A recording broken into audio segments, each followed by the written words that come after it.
When you grow up somewhere with 50,000 people, where everyone knows everyone, you learn to stay small. I was told to get a real job. Harvard wasn't even worth applying for. I made photography my job anyways. I got into Harvard University anyways. I filmed thousands of people in front of a camera, commercials, weddings, events. And now, I'm turning the camera towards myself.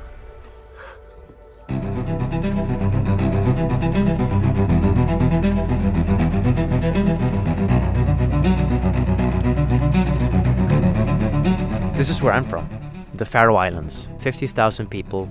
That's smaller than a lot of football stadiums. It's so small that even the entire country fits inside the city of Boston.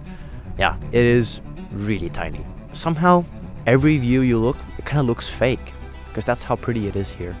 Nature isn't something you visit here, it's just something that's right outside your front door.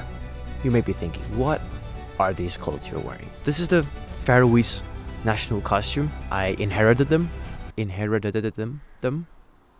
from my grandfather. National days are on the 28th of July. Today's 29th, the second day of Ólavsøka. That's our national day. You might be wondering, why is he wearing sunglasses? Well, there was sun when I started filming it. I feel like Casey Neistat, you know? He's always in sunglasses when he's filmed, so he probably drinks coffee as well. Anyways, the question is, why am I making this video? Yes, I did go from the Faroe Islands to Harvard University, but of course, every place has its upsides and downsides. Nobody says don't dream big, but you feel it when you're here. Everyone knows what you're doing. Everyone has an opinion. It's more like, don't think you're special. Don't get ahead of yourself. Don't make people think you're trying too hard. So when the idea came to apply to Harvard, I knew exactly what people were thinking. Why even apply at all? Why even try? But I kept coming back to one question that I asked myself: what is the worst thing that can happen? It's a no. You get a no, and you move on. I'm lucky that I was raised by my parents differently, and they embraced taking risks, working, and trying out new things. Time out. Pause for a moment. Okay, so all these locations you just saw here, they are all beautiful. We can agree on that. But as you know, as a local in a country, you don't really go to the most popular spots, and same goes for me. To be honest, I went to these locations mainly because of this video, and to show you these places. I have my own favorite spots and things to do. I have my two little angels here. This is Fleekra and Glow. They love to swim, so I usually take them to their favorite spot in our pickup truck.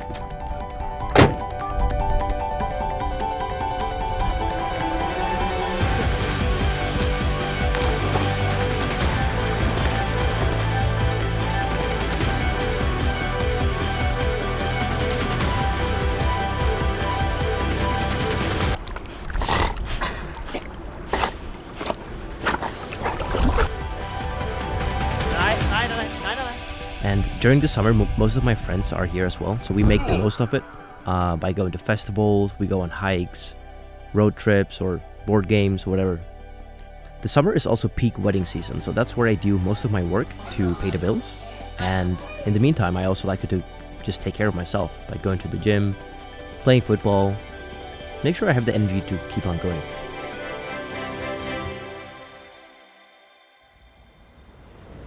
When I was 15 years old, I spent a year working on a shipping vessel. Most 15-year-olds would just be worrying about homework or something else. However, I was learning how to survive on the sea. Before you ask, yes, I did get very seasick. I mean, look at this weather.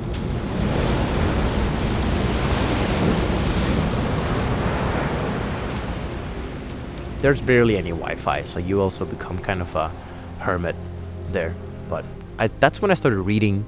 I started taking photography seriously. I learned a lot of things on there. Hard things usually look way scarier before you start them than when you've actually done them. That lesson really stayed with me.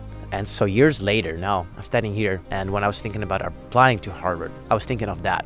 If other people can do it, so can I. Going onto the Harvard website, I felt like an imposter. I was like, what am I doing here?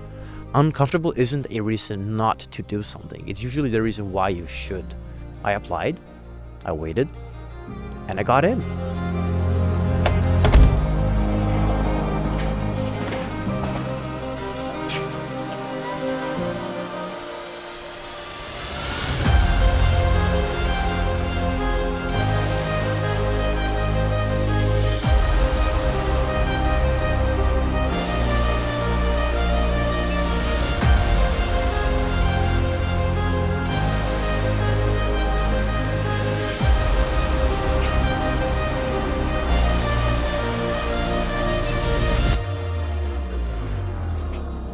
Well, I just spawned here. Feel like I spawned in a simulation of some kind.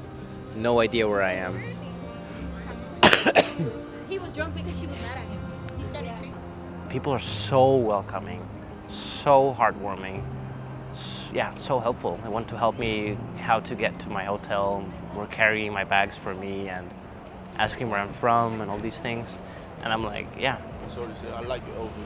Thank you. That's what I'm talking about. These people are so nice. So nice. I can't help but just smile. I'm walking around here. People are just so kind. 3 weeks. That's how long I had. 3 weeks to experience Harvard Summer School. 3 weeks to meet people from all over the world.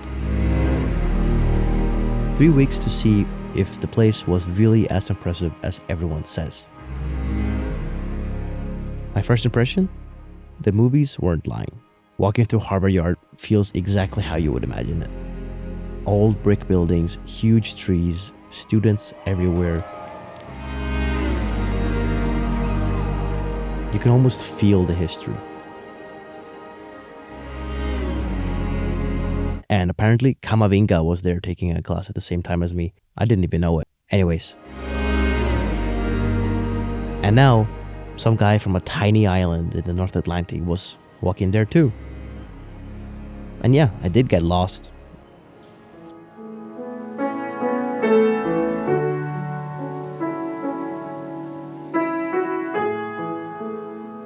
Within days, I had friends from countries I had never even visited. Completely different backgrounds, different cultures, different stories. And it reminds you how much bigger the world really is. And speaking of the World Cup happened while I was there. We could see some traces of the Scottish people from the city. Are these the Norwegian things that they do? Scottish. They put these things. And I did get the chance to go to a game. Norway was playing France, and my friend Sakshan and I found tickets the same morning of the game. I literally called him, I woke him up, and I said, get dressed, we're going. Norway actually had a chance to win, and I think things might have gone differently if they hadn't rested Haaland and Ødegaard. Watching the World Cup in the middle of my Harvard trip wasn't exactly something I had planned for, but those random moments usually become your favorite memories.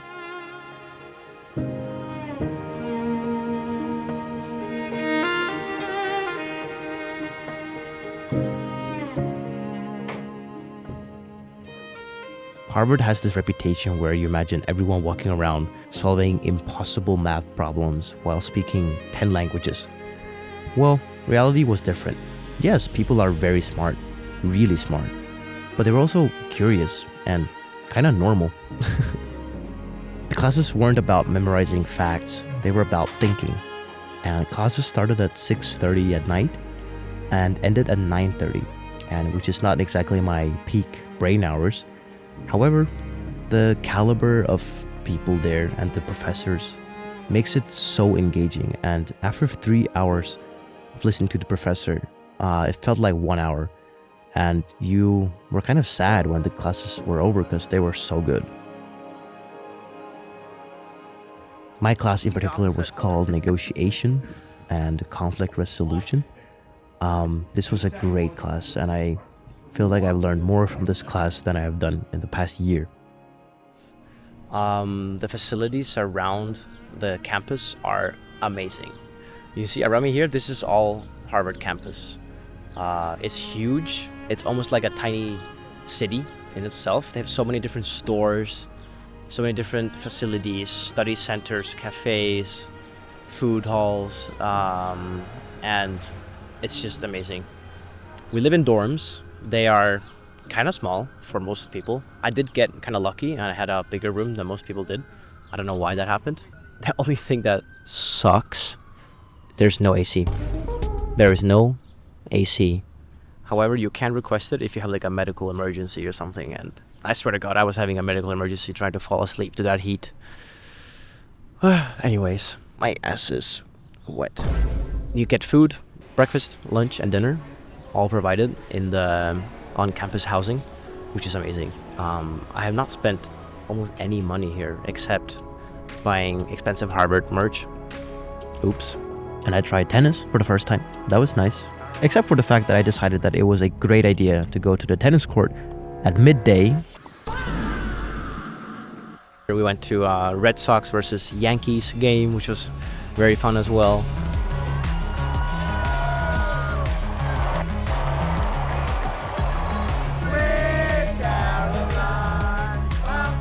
And then the 4th of July happened. The weather decided to attack us. Why are we not Ubering? Oh my God! This was not normal rain. I don't know what happened with the rain, but it was kind of funny at the same time. And apparently Boston is known for the greatest fireworks. After hearing people hype it up for weeks, I expected a little more.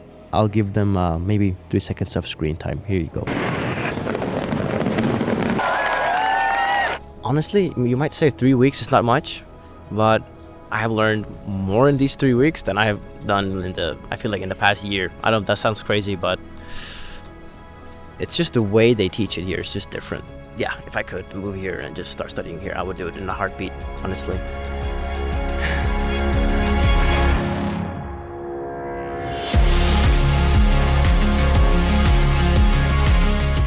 Looking back, I think what I'm most grateful for isn't just getting the chance to be here. It's the people that I met, the moments I didn't plan for, and everything this experience has taught me along the way.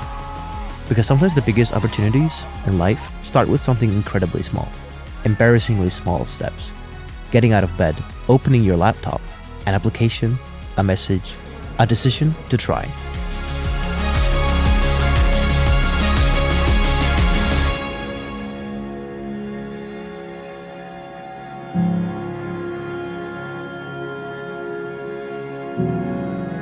You don't need to know exactly where it will take you. You just need to give yourself the chance to find out. Sometimes, the only thing standing between you and something bigger is deciding you're allowed to try. Oh, excuse me. Sorry to disturb the view here. I know it's beautiful. Just one more thing. Before I go, thank you for watching. This was my first YouTube video done, checked off. If you want to tag along, next time you'll see me, I will be in Madrid, and I have no idea where this is gonna take me. That's also kind of the point. I'm just doing whatever I feel like doing. This is probably where I tell you to subscribe or like or something like that. I'm not gonna tell you to do that. You know where the buttons are. So, thank you for watching. I'll see you in the next video. Ciao.